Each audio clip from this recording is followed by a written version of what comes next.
მოგესალმებით, მივესალმებით ჩვენს რადიო მსმენელს, ტელემაყურებელს. ტრადიციისამებრ ყოველ შაბათს გადაცემა სამართლის სახელით და მე მის სამყარო ადვოკატი ირაკლი ყანდაშვილი პირდაპირ ეთერში მოგესალმებით. შეგახსენებთ ჩვენი გადაცემათა ციკლი ხორციელდება ევრაზიის თანამშრომლობის ფონდის პროექტის პარალელში, სამოქალაქო ინიციატივა და მოუგიდებელი სასამართლოსათვის, რომელიც დაფინანსებულია ამერიკის შეერთებული შტატების საერთაშორისო განვითარების სააგენტოს მიერ აღმოსავლეთ-დასავლეთ მართვის ინსტიტუტის მეშვეობით, რაზედაც რა თქმა უნდა კიდევ ერთხელ დიდი მადლობა აღნიშნულ ინსტიტუციებს. ბოლო გადაცემები ჩვენ მართლმსაჯულებაში მიმდინარე სასამართლო რეფორმას დავუთმევთ, რაც ალბათ რა თქმა უნდა არ არის გასაკვირი, თუმცა სამართლებრივ სივრცეში არაერთი საინტერესო მიმდინარე და საომავლოდ განსავითარებელი საკითხები მომწიფთა სასაუბროდ და ფართე საზოგადოებისათვის სამჯელოდ გამოსატანად. ზემოაღნიშნული მიზეზებიდან გამომდინარე ჩვენ გადაცემაში მოვიწვიეთ ბატონი ალექსანდრე ბარამიძე, საქართველოს იუსტიციის მინისტრის მოადგილე, თითოეულ თქვენთაგანისათვის ძალზედ კარგად ცნობილი იურისტი. ვისარგებლებთ ამ შემთხვევით და ბატონ ალექსანდრეს გარდა სასამართლოში მიმდინარე რეფორმის მიუხედავად, რაც ასევე აქტუალურია, სხვადასხვა სამართლებრივ დაგეგმილ საკითხებზე ასევე ჩავეკითხებით და მათ ამ საკითხებზე პირდაპირ ეთერში პასუხებს მივიღებთ, რა ძალზედ მნიშვნელოვანია გამომდინარე იქიდან, რომ მრავალი იმ საკითხის ინიციატორი, რაზეც ჩვენ დღეს გვექნება საუბარი, სწორედ იუსტიციის სამინისტროა და პირველ წყაროდან, რა თქმა უნდა, ყოველთვის უმჯობესია ინფორმაციის მიღება. მოგესალმებით, ბატონ ალექსანდრე, უპირველესად ძალიან დიდი მადლობა თქვენი დატვირთული გრაფიკის გათვალისწინებით, რომ დრო მონახეთ და ჩვენ გადაცემაში პირდაპირ ეთერში გვეწვიეთ და იმედი მაქვს, რომ არაერთ საინტერესო საკითხზე საზოგადოებას ვესაუბრებით. დიდი მადლობა მოწვევისთვის, მე ყოველთვის დიდი სიხარულით მოვდივარ ამ სტუდიაში. ბატონ ალექსანდრე, მოდით დავიწყოთ მაინც მართლმსაჯულებაში მიმდინარე რეფორმით. ჩვენ არაერთი სტუმარი გვყავდა, მათ შორის უკვე ახლად არჩეული და დაკომპლექტებული იუსტიციის უმაღლესი საბჭოს წევრები, როგორც მოსამართლე, ასევე არამოსამართლე წევრები და ჩვენი გადაცემა კარგად არის ცნობილი მსმენელისთვის და მაყურებელისთვის. თითეული ამ წევრის ამ შემთხვევაში მოსაზრებების საზოგადოებასთან სამჟაროზე გამოდანას გიგმავს და საზოგადოების წინაშე უპირველეს ყოვლისა ამ ხალხის წარდგენას, უკეთ გაცნობას და მათი საომოქმედო გეგმების ამ შემთხვევაში სააშკაროზე გამოდანას, მოდით ასე ვთქვათ, მართლმსაჯულების ინტერესებიდან გამომდინარე და მაინც მინდა ამ საკითხით დავიწყოთ. იუსტიციის სამინისტრო იყო ის ინიციატორი, რომელმაც აი ეს რეფორმა დაგეგმა და განახორციელა. იუსტიციის სამინისტრო თქვენი ხედვა 9 ივნის, 16 ივნის ჩატარებულ არჩევნებთან დაკავშირებით და უკვე გადადგმულ პირველ ნაბიჯებთან დაკავშირებით ახალდარჩეული დაკომპლექტებული იუსტიციის უმაღლესი საბჭოსი როგორია? ჩვენი ხედვა ის არის, რომ რეფორმის პირველი ეტაპი განხორციელდა და შეიძლება ბევრს ქონდა მოლოდინი, რომ ვთქვათ, ერთ ღამეში რაღაცა ყველაფერი რადიკალურად შეიცვლებოდა, მაგრამ ეს არასდროს არ ხდება რეალურ ცხოვრებაში. შეიძლება ეს ხდება მითებში და ზღაპრებში, მაგრამ რეალურ ცხოვრებაში ეს ასე არ ხდება. სინამდვილეში რეფორმა განსაკუთრებით ისეთი რთული ორგანიზმისა, როგორც არის სასამართლო სისტემა, მართლმსაჯულების სისტემა, ეს არის პროცესი. და ეს პროცესი დაიწყო და მე ვთვლი, რომ დაიწყო წარმატებულად. შეიძლება სხვადასხვა შეფასებები არსებობდეს კონკრეტულ კანდიდატებთან დაკავშირებით იუსტიციის უმაღლესი საბჭოსი. მე ცხადე არ შეუდგები არავითარ შეფასებებს, ეს ნამდვილად არ იქნებოდა კორექტული. და არც საინტერესოა ხა ვინმესთვის რა მოსაზრებები შეიძლება მქონდეს მე პირადად ამის დაობაზე. თავარი არის პროცესი და პროცედურა. ჩვენ ნახეთ, რომ პირველად საქართველოს ისტორიაში მოსამართლეთა კონფერენციამ თანაბარი, თანასწორი არჩევნების საფუძველზე ფარული კენჭისყრით აირჩია ძალზედ გამჭვირვალე ბატონ ალექსანდრე შემიძლია ასევე დავამატო. დიახ, გამჭვირვალე პროცედურის საფუძველზე აირჩია იუსტიციის უმაღლესი საბჭოს მოსამართლე წევრები. აი ეს არის პირველი ნაბიჯი მიღწევა. ამასთან დაკავშირებული იყო სხვა მიღწევები. კერძოდ ის, რომ მე ხა იქ არ ვიყავი, რასაკვირველი არც უნდა ყოფილიყავი, მაგრამ ტელევიზორით კი ვადევნებდი თვალყურს. პირდაპირ ეთერში გადაიცემოდა ეს. ესეც თავისთავად მიღწევაა, იმიტომ რომ შეუულებრივად ძალიან არე გამჭვირვალე პროცესი იყო მოსამართლეთა კონფერენციის ხდომები. მედიისთვისაც არასაინტერესო იყო მოდით. არასაინტერესო ხო, იმიტომ რომ იქ ბევრი რამე პროგნოზირებადი იყო უბრალოდ, ბევრი თუ ყველაფერი არა. ამ შემთხვევაში აქ იყო, ასე ვთქვათ, დებატები, იგივე დღის წესრიგთან დაკავშირებით, დისკუსიები, აქ იყო რაღაცნაირი, ასე თქვათ, უმრავლესობა და უმცირესობა ჩამოყალიბდა. ახლა უმრავლესობამ უფრო მეტი გაიტანა ცხადია თავისი, მაგრამ ეს ბუნებრივად ასე ხდება ხოლმე.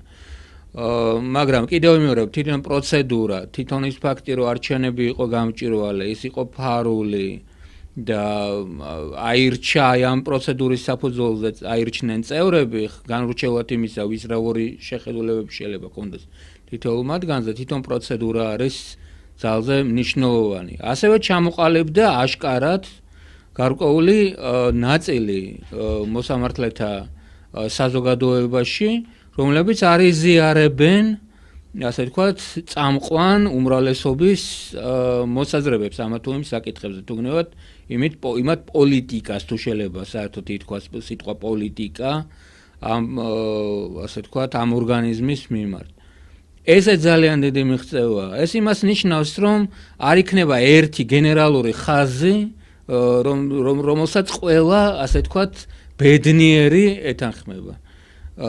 იქნება კონკურენცია იდეებისა, იქნება დებატები, იქნება საარჩევნო კამპანიები, იქნება არჩევნები, გამოცოცხლდება ამითი აზრი მოსამართლეთა კორპუსის შიგნით და შორს არ იქნება ისეთი დროც, როდესაც შეიძლება სულ სხვა პოზიციებმა გაიმარჯვოს სხვა აზრზე. აი ამ პროცესს ჩაეყარა საფუძველი და ჩემი აზრით ეს არის მისასალმებელი და ამ ეტაპზე, რადგან ეს მაინც ხანგრძლივი პროცესია, ამ ეტაპზე შეიძლება ითქვას, რომ რეფორმა წარმატებულია. კიდევ ერთი რამე ღირსშესანიშნავი ახლდა სხვათა შორის მთელ ამ პროცესს, რომელიც არ იქნებოდა სხვანაირად, სხვა შემთხვევაში უბრალოდ არ იქნებოდა. მოსამართლეთა კონფერენციის შეკრებამდე სულ რაღაც ერთი კვირით ადრე თუ არ ვცდები, შეიქმნა მოსამართლეთა ალტერნატიული ასოციაცია, სადაც თუ არ ვცდები 50 წევრი არის გაერთიანებული. ესეც ძალიან დიდი მიღწევაა, იმიტომ რომ მარტო ერთი კონფერენცია, სადაც ერთი და იგივე ხალხი, სასამართლო ხელისუფლების იერარქიის სათავეში მყოფი, იქაც ესენი იყვნენ, შემდეგი ასოციაციაში, იუსტიციის უმაღლეს საბჭოშიც, ასე შეუულებელია ცხოვრება, ხო მართალია. და როდესაც იქნება რაღაცა ალტერნატიული, ყოველთვის იბადება რაღაცა განსხვავებული აზრი, შეიძლება სწორი, შეიძლება მცდარი, მაგრამ ფასეულობა არის განსხვავებულობაში, ალტერნატიულობაში და ეს არის თვითონ თავისებური ღირებულება, რომელსაც არ შეიძლება არ მიესალმო. კეთილი, მართლაც გეთანხმებით, აღნიშნულმა რეფორმის ამ ეტაპმა, იმიტომ რომ ეს მხოლოდ ალბათ დასაწყისია და აწი უკვე საბჭოს ხელთ და სადავეებში არის რეფორმის გაგრძელება, მართლაც შუა დემოკრატიული პროცესი. თქვენ რასაც ბრძანებთ, აზრთა სხვადასხვაობა პლურალისტული საზოგადოების ერთ-ერთი ნიშან-თვისებაა, რაც დემოკრატიულ საზოგადოებაში იბადება, ვითარდება და მე ამას შედეგები მოაქვს.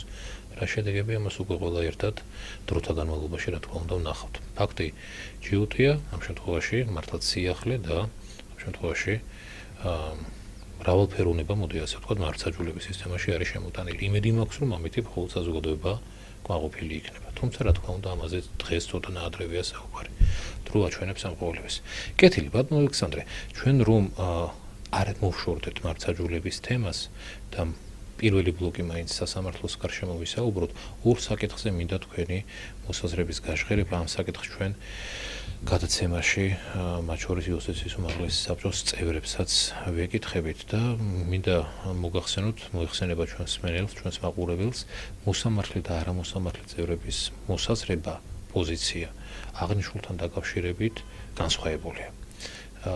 ამ ეტაპზე ყოველ შემთხვევაში უკვე მეოთხე სხდომა იყო, წინა გადაცემაზე ჩვენ გვყავდნენ მოსამართლე წევრები, მეოთხე სხდომა იყო ახალდარჩეული იუსტიციის უმაღლესი საბჭოსი, როგორც საჯაროდ აცხადებენ, ყველა საკითხზე თითქმის არის პოზიციები ამ ეტაპზე თანხმედრი, აი უვადოდ დანიშნულებთან დაკავშირებით არის ერთგვარი აზრთა სხვადასხვაობა და მე შემიძლია წინსწრებით გითხრათ, ალბათ თქვენს დამეთანხმები და საზოგადოებაც მოახლოებულ საპრეზიდენტო არჩევნებთან ერთად ეს თემა კიდევ უფრო აქტუალური გახდება და ალბათ პოლემიკა მათ შორის იუსტიციის უმაღლეს საბჭოში, ისე როგორც იურიდიულ წრეებში ამ საკითხთან დაკავშირებით კიდევ უფრო ცხარე გახდება. ამ ეტაპზე უბრალოდ თქვენ გითხავთ ბატონო ალექსანდრე, თქვენი ხედვა როგორი არის ამ მართლაც საინტერესო საკითხთან დაკავშირებით მე შემიძლია მოგახსენოთ, რომ ჩვენი სტუმრები უადოდ დანიშვნასთან დაკავშირებით, ვინც ამ იდეას იზიარებს, აღნიშნავს, რომ ეს არის ერთ-ერთი და ერთ-ერთი წინაპირობა მდგრადი სასამართლო სისტემის შექმნისა, ხოლო რაიმე სხვა სახის მიდგომა მოსამართლეებს შორის იქნებოდა დისკრიმინაციის საფუძველი თვითონ მოსამართლეთა კორპუსში. თქვენი ხედვა როგორი იქნება? მე არ ვიცი, რას ნიშნავს დისკრიმინაცია იქნებოდა. მე პირადად ამოვდივარ იმ ჩანაწერიდან, რომელიც არსებობს კონსტიტუციაში და რომელიც უნდა ამოქმედდეს მართლაც ოქტომბერში პრეზიდენტის არჩევნების შემდეგ. და ჩანაწერი იქ აშკარად ისეთია, რომლის მიხედვით სხვა წაკითხვა არ არსებობს უბრალოდ. ერთი წაკითხვაა, როდესაც გამწესდებიან აწი, ახალი მოსამართლეები, ესე იგი გრამატიკული ანალიზით, ლოგიკური ანალიზით, ყველანაირ სემანტიკური და როგორიც გნებავთ ისეთი იზმის ანალიზით. სხვა აზრი არ არსებობს, რომ გამწესდებიან უვადოდ. გამწესდებიან უვადოდ, ასეთი რამე გაწერია. ნუ თუ რა თქმა უნდა არ მოხდა დაუშვათ გადანიშვნა, ვინმეს თუ გადაგაუვიდა და ეს სხვა თემა, მე შეიძლება ვიყო მოქმედი მოსამართლე, გამივიდეს ვადა თქვათ ხვალ, ზეგ 1 წლის შემდეგ, 2 წლის შემდეგ და თუ გამწესდები კვლავ მოსამართლეთ, აი გამწესდები უვადოთ. აი ეს იკითხება კონსტიტუციის ჩანაწერში და სხვანაირი ინტერპრეტაცია აქ არის შეუძლებელი. გამონაკლისი არის ასევე კიდე ერთი დაშვებული, რომ შეიძლება კანონით განისაზღვროს 3 წლიანი გამოსაცდელი ვადა და კანონი როგორი იქნება ამ თვალსაზრისით, ამას კიდევ ვნახავთ. კეთილი გასაგებია და კიდევ ერთი საკითხი ბატონო. ალექსანდრე მართლმსაჯულების ხარვეზების ზამდგენ კომისიასთან დაკავშირებით აღნიშნული კანონ პროექტიც თავის აქტუალობას ალბათ კიდევ უფრო შეიძენს. ვენეციის კომისიის დასკვნაც საჯარო გახდა და გარკვეული სახის ამ შემთხვევაში განსხვავებები საკარგო საკითხებთან დაკავშირებით პროექტსა და ვენეციის დასკვნა შორის შეინიშნება. სამინისტრო რა რეკომენდაციების გათვალისწინებას გეგმავს ამ კანონ პროექტთან დაკავშირებით? ამაზე თუ შეგვიძლია საზოგადოებას თქვენი აზრი მოგცემთ. ვენეციის კომისიამ დადო დასკვნა მართლაც იქ უმრავლესობა შენიშვნების არის ტექნიკური ხასიათის, უბრალოდ სადაო არ არის, ჩვენ ყოველგვარი კამათის გარეშე შევიტანეთ ეს ავსახეთ კანონ პროექტში. რამდენიმე საკითხი იყო სადაო, მაგრამ ჩვენ ვთვლით, რომ რამდენიმე თაგან ზოგიერთ საკითხში ასევე შეიძლება დავეთანხმოთ ვენეციის კომისიას. საბოლოო ჯამში მოდი ასე ვთქვათ 95% მაინც იქნება ასახული ვენეციის კომისიის რეკომენდაციებისა ამ კანონ პროექტში. და როდის იგეგმება დროში რომ ვთქვათ ჩვენ ეს ყოველდღე? ჩვენ უკვე ძალიან ახლოსა ვართ ფინალურ ტექსტთან და ზაფხულის განმავლობაში განვახორციელებთ ინიციირებას, ისე რომ პარლამენტი საშემოდგომო სესიისთვის უკვე პარლამენტს შეეძლოს ამ კანონ პროექტის განხილვა. თუმცა ძალიან ბევრი სხვა კანონ პროექტი მზადდება ამ ზაფხულის განმავლობაში. ცხელი ზაფხული. ძალიან ცხელი ზაფხული გვექნება და ამას მოყვება კიდე ცხელი შემოდგომაც. იმდენი კანონ პროექტი შეგვაქვს ძალიან მნიშვნელოვანი. კეთილი სასიხარულოა, რა თქმა უნდა, საკანონმდებლო პროცესი, ცოცხალი პროცესია და რა თქმა უნდა ინერტულობა მას მხოლოდ ავნებს, ასე რომ მივესალმები მე პირადად, როცა მსგავსი აქტიურობა შეინიშნება და ამაში არაფერი ცუდი არ არის. ეს მხოლოდ არგებს საზოგადოებას.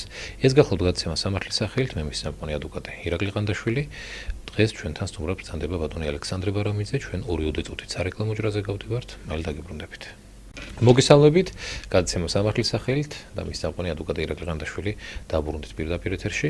შეგახსენებთ ჩვენი გადაცემათა პროექტი, გადაცემათა ციკლი ხორციელდება ევრაზიის თანამშრომლობის ფონდის პროექტის პარკლებში, სამოქალაქო ინიციატივა დამოუკიდებელი სასამართლოსათვის, რომელიც დაფინანსებულია ამერიკის შეერთებული შტატების საერთაშორისო განვითარების სააგენტოს მიერ აღმოსავლეთ დასავლეთ მართვის ინსტიტუტის მეშვეობით, რაზედაც კიდევ ერთხელ აღნიშნულ ინსტიტუციებს დიდი მადლობა. შევახსენებთ ჩვენს მსმენელს, ჩვენს მაყურებელს, კარგად მოიხსენება, მაგრამ მაინც დღევანდელი გადაცემის სტუმარი ბრძანდება ბატონი ალექსანდრე ბარამიძე. გადაცემის პირველ ბლოკში ძალზედ საინტერესო მართლმსაჯულების მიმდინარე რეფორმის და თამდევი მათ შორის შედეგების თემატიკაზე გქონდა საუბარი. ბატონო ალექსანდრე, როგორც ჩვენ გადაცემის დასაწყისში ჩვენს მაყურებელს, ჩვენს მსმენელს დავპირდით სხვა საკითხებსაც შევეხებით, სარგებლობთ რა შემთხვევით, რომ თქვენ ბრძანდებით დღეს ჩვენი სტუმარი. ორი საკითხი, რაც ძალზედ აქტუალური არის, მინდა შემოგთავაზოთ სასაუბროდ და დავიწყოთ შრომის კოდექსით. რატომ არის აქტუალური? ალბათ ამაზე მეტი ახსნა განმარტება არ სჭირდება.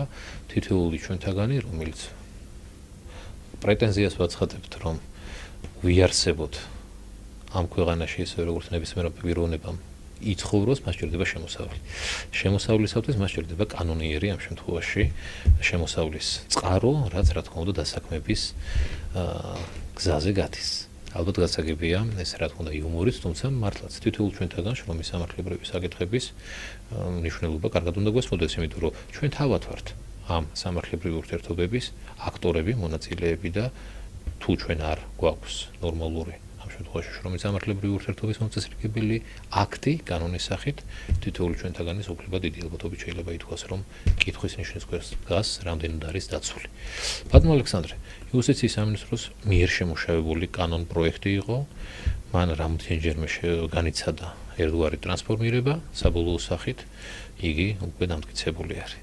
თუმცა ამ საბოლოო ვერსიის მიმართაც გარკვეული აზრთა სხვადასხვაობა მაინც შეინიშნება ფართო საზოგადოებაში, მათ შორის იგივე პროფესიული კავშირების ხედვები, საჯაროდ ფიქსირდება, რომ განსხვავებული იყო, ვიდრე ბოლო ვერსიით არის კანონი მიღებული.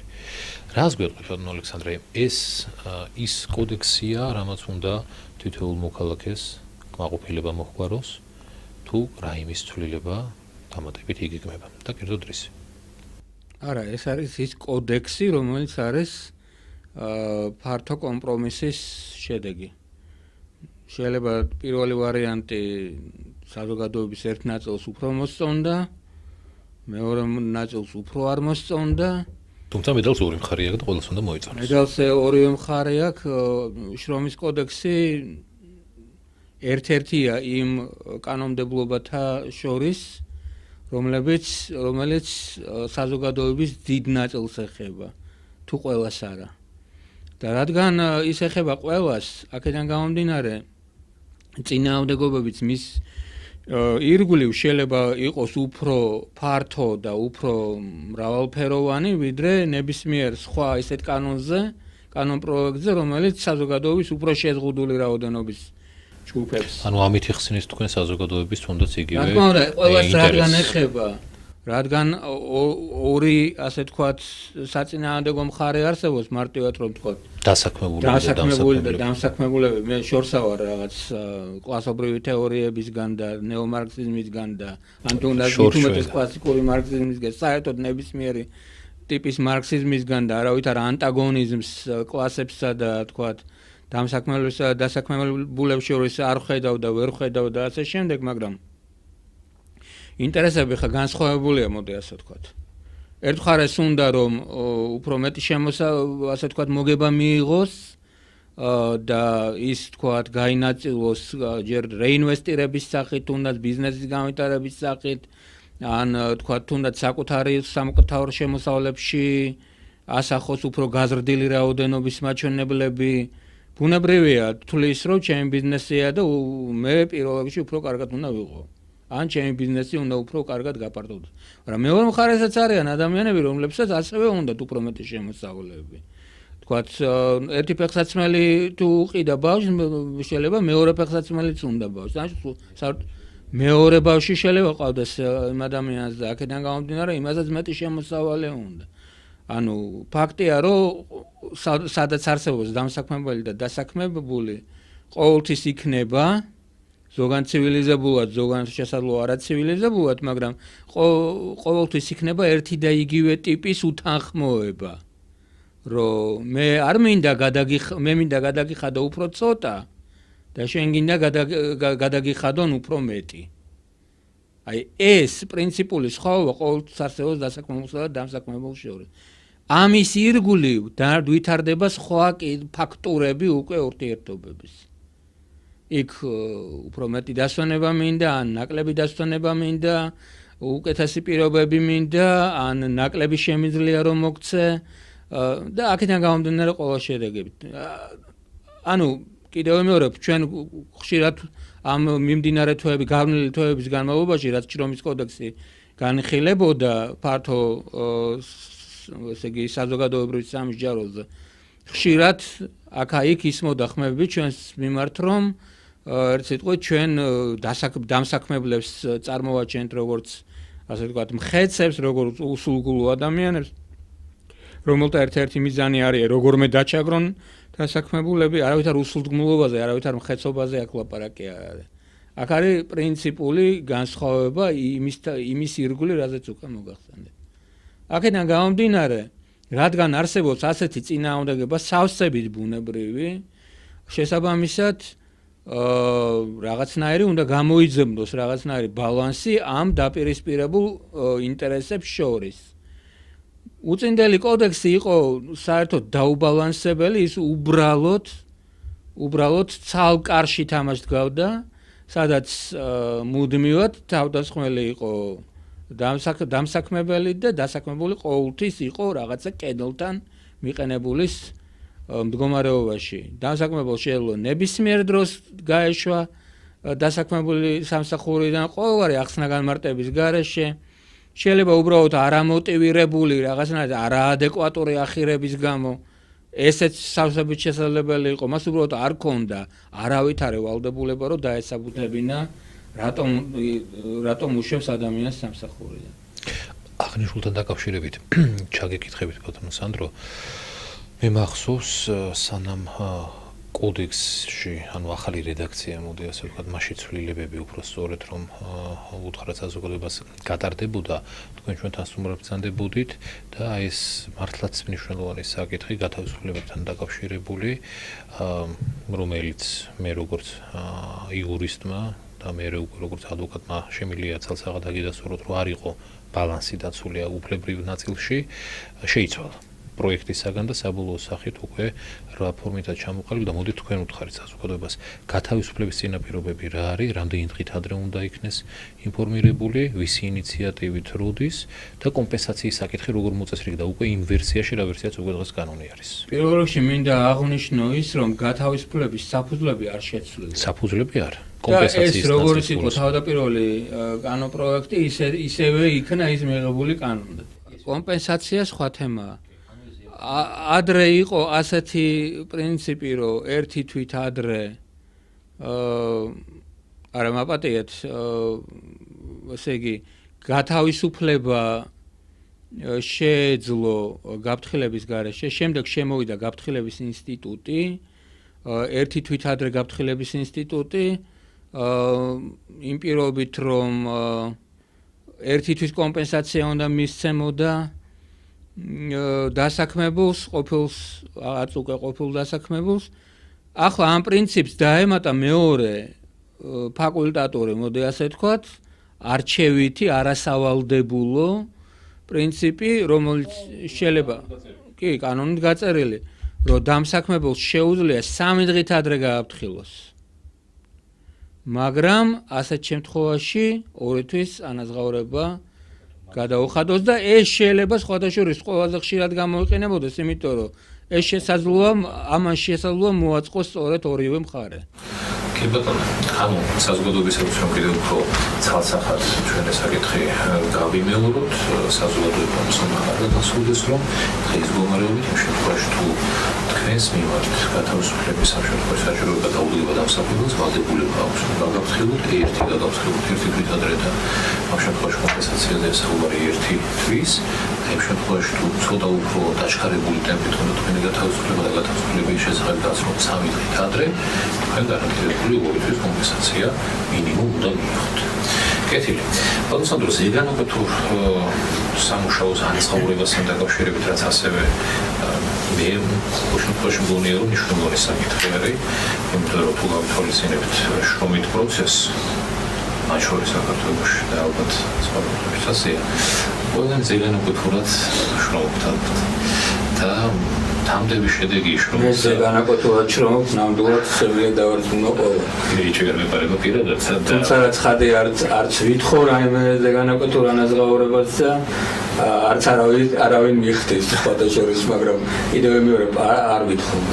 კეთილი, მოდით მაინც საზოგადოებას უთხრათ ზეგანაკეთულ სამუშაოს თან დაკავშირებით როგორ რა სახე მიიღო კანონმა. კი ბატონო. პირველ რიგში რასაც მე არ ვითხოვ, ეს არ ნიშნავს, რომ ვითხოვ ვინმესგან, რომ სხვამაც არ მოითხოვოს. პირიქით. კანონში ჩვენ ჩავწერეთ და სრულიად კატეგორიულად. რომ ნორმირებული სამუშაო კვირა ეს არის 40 საათი.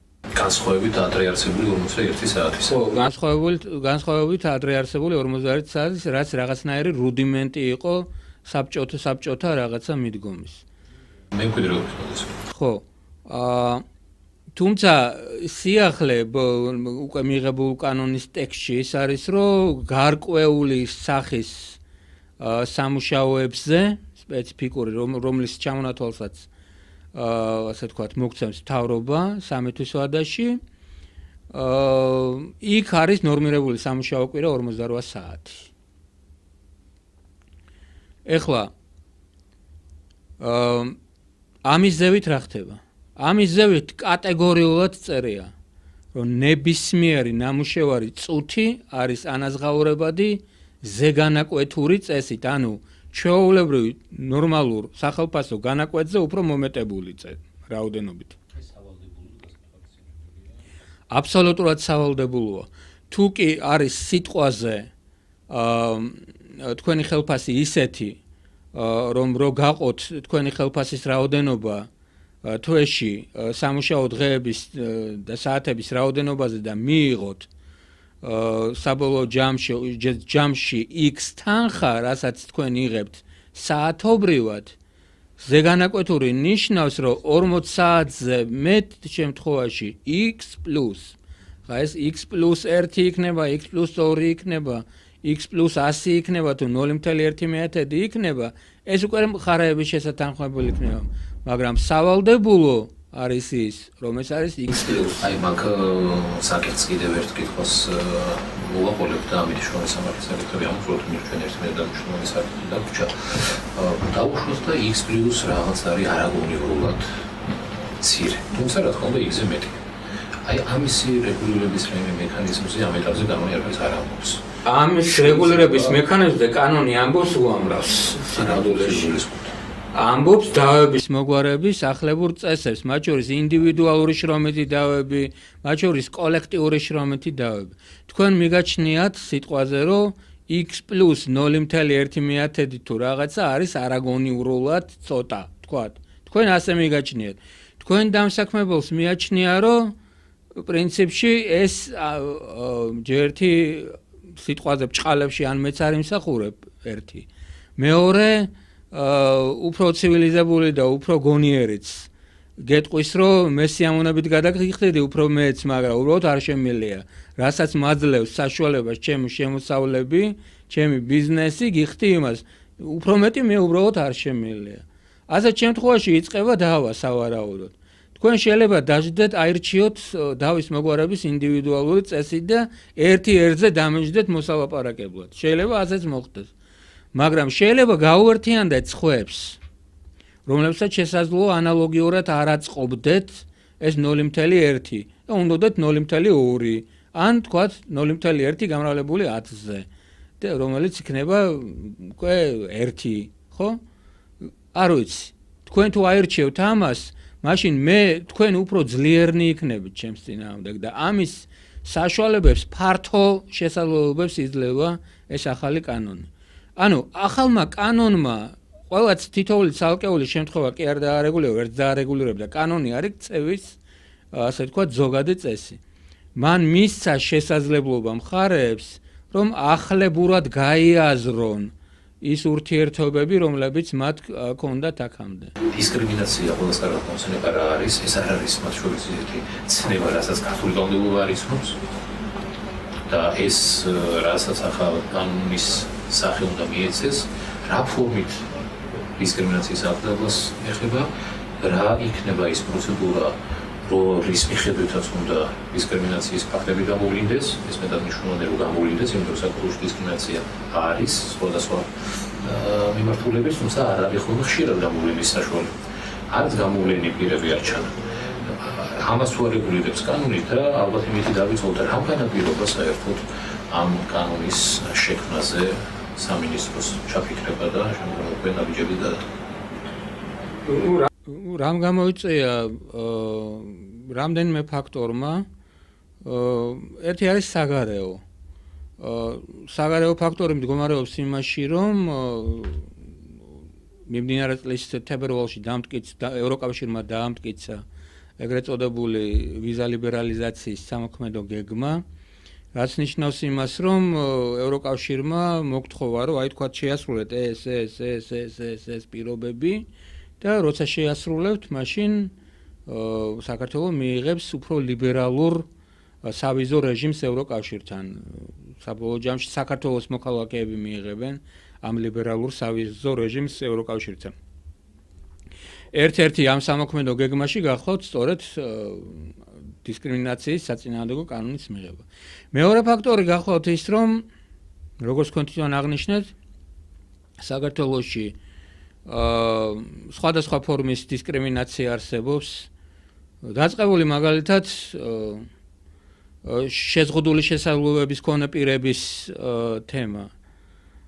თქვენ ყოფილ ხართ, რა თქმა უნდა, მე ვიცი და ბევრი ჩვენი მსმენელი და მაყურებელი ყოფილა საზღვარგარეთ და შეამჩნევდა რამდენი ადამიანი არის ქუჩაში, თეატრში საჯარო დაწესებულებაში ეტლით.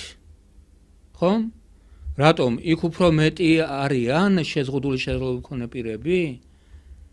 პროცენტულად არ არიან უფრო მეტნი. საქმე ის არის, რომ მათთვის არის პირობები შექმნილი, რომ იყვნენ საზოგადოების აქტიური წევრნი. ყველანაირი ინფრასტრუქტურა არსებობს. ავტობუსში უნდა შესაბამისი ასე თქვათ მექანიზმები არსებობს იმის რომ ავიდეს ეს ადამიანი ავტობუსში რომელიმე საჯარო ან კერძო დაწესებულებაში უნდა და არსებობს შესაბამისი საშუალებები ისინი არიან საზოგადოების აქტიური წევრი ასეა ჩვენთან ასე არ არის სამწუხაროდ არის ეს დისკრიმინაციული მიდგომა ცალსახად დისკრიმინაციული მიდგომა მაისის თვეში მოგეხსენებათ რომ საკმარისად სამარცხვინო ფაქტების მომწრენი გავხდით მთელი ქართული საზოგადოება გარკვეულ საკითხებთან დაკავშირებით. უამრავი ადამიანი დისკრიმინაციას განიცდის სამუშაო ადგილებზე, რომ გავაგრძელოთ იგივე შრომითი ურთიერთობების თემა. და თვითონ შრომის კოდექსში ძალიან გავამკაცრეთ ჩვენ დისკრიმინაციასთან დაკავშირებული ნორმები. ადამიანებს ითხოვენ სამსახურიდან, იმიტომ რომ თუ ქალია, თქვათ, და ბავშვს ელოდება ამისთვის ძალიან ხშირად ზოგჯერ არ იყვანენ სამსახურში ამის გამო. ქართველები ყოველთვის ამოყობდით გარკვეული შემწყნარებლობით რელიგიურ საკითხებზე, მაგრამ ნახეთ რა ხდება, თქვათ, გარკვეულ საქართველოს გარკვეულ ადგილებში, იგივე მუსლიმურ თემებთან დაკავშირებით. ანუ ამ ყველაფერმა გამოიწვია ის რომ ბოლოს და ბოლოს ჩვენ უნდა დავფიქრდეთ იმის თაობაზე სადამდე შეიძლება ცივილიზებულმა ერმა თუ ვართ და ვართ მგონი ვითმინოთ ეს ყველაფერი კანონმდებლობაში დისკრიმინაციის საწინააღმდეგო ნორმები არსებობს და ეს არ არის ასე თქვათ სადავო კონსტიტუციის მე-14 მოკლე აიღეთ ცალკეულ კანონებში ასევე არსებობს ესეთი ნორმები მაგრამ მერე რა თქვათ დავარღვიე მერე ამ მერეზე მოქმედ კანონმდებლობაში პასუხი არ არსებობს ეხლა თუ დისკრიმინაცია ისეთი სასტიკი ფორმისაა და ისე იმდენად საზოგადოებრივად საშიში ფორმისაა რომ თქვათ წუდება სისხლის სამართლამდე მაშინ კი ბატონო მაგრამ თუ ვერ წუდება მაშინ რა ვქნათ მაშინ არც არაფერი მოქმედი კანონმდებლობით სწორედ ამიტომ იქნება ეს კანონი რათა პირველ რიგში შეიქმნას ეფექტური აღსრულების მექანიზმი იმისათვის რომ სახელმწიფო სადაც საჭიროა და სადაც მის ყურამდე მივა რომ ამა თუ ადგილას ამა თუ იმ ურთიერთობებში ადგილი ქონდა დისკრიმინაცია შეისწავლოს ეს საკითხი და თუ საჭიროა ადეკვატური სანქციები დააწესოს ამგვარი ასე ვთქვათ, ქმედების დისკრიმინაციული ქმედების ჩამდენი პირის მიმართ. ვიზა ვრცელდება ყველაზე, როგორც საჯარო სექტორზე, ისე კერძო სექტორზე, როგორც იურიდიულ პირებზე, ისე ფიზიკურ პირებზე. აქედან გამომდინარე, ამას დაექვემდებარება ყველა, შეიქმნება სპეციალური ორგანო,